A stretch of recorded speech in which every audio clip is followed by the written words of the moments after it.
the Right Honourable Jacinda Ardern, Prime Minister of New Zealand, distinguished guests, ladies and gentlemen. Kia ora, and a very warm welcome to Prime Minister Ardern and our friends from New Zealand. I'm delighted to host you in Singapore again and very happy you've made Singapore your first overseas visit since the pandemic. Your last visit was in 2019, pre-COVID-19, and much has changed in the world since our last meeting. Many countries were forced to close their borders in the pandemic, and Singapore and New Zealand were no exception. Both our countries have had our fair share of challenges dealing with the virus and its many surprises. But the pandemic has also brought our countries closer. We strongly supported each other throughout its course. Our ministers and officials regularly exchanged information on the virus.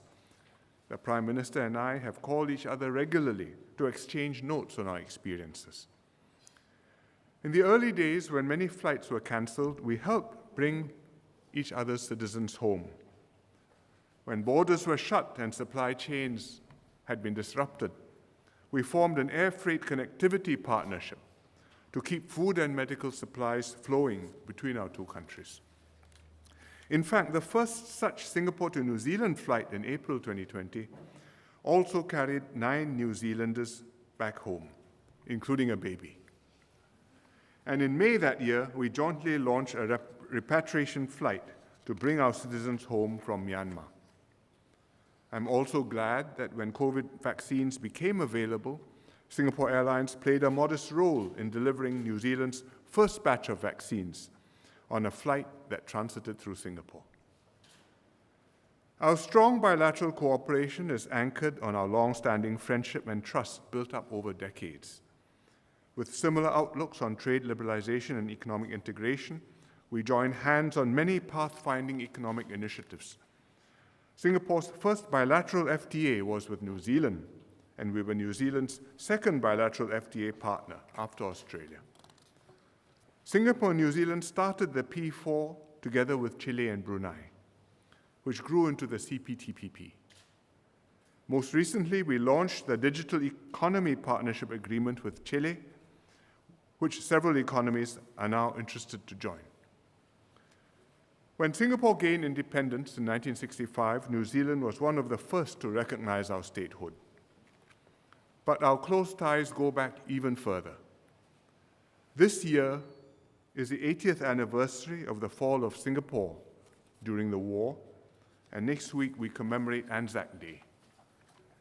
We remember and honor the New Zealand soldiers who fought bravely to defend Singapore during the war, especially those who, in the words of Lawrence Binion's poem, shall grow not old as we that are left grow old.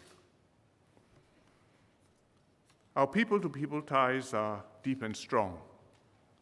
Before the pandemic, some 60,000 Singaporeans visited New Zealand every year to explore the beautiful scenery and national parks, to experience the rich Maori culture, or step into Middle-earth and peep into Bilbo Baggins' house on his 11th birthday. Therefore, happy that we are reopening borders to each other again. Many rugby fans were thrilled to see the All Blacks at the Singapore Rugby Sevens last week, their first appearance after 2 years away from the Global Sevens circuit. I'm also happy that the Prime Minister will be visiting Gardens by the Bay later this evening to unveil a kuaha Maori carving at the Cloud Forest Dome. I understand that the kuaha represents a symbolic doorway celebrating cultures, beliefs, and identities, and I thank you for this wonderful addition to the gardens, which vividly symbolizes the special connection between Singapore and New Zealand. Distinguished guests, ladies and gentlemen, may I now invite you to join me in a toast to Her Majesty, the Queen of New Zealand, the good health and happiness of Prime Minister Ardern and her delegation, the continued peace and prosperity of New Zealand, and the enduring friendship between our two countries. Cheers.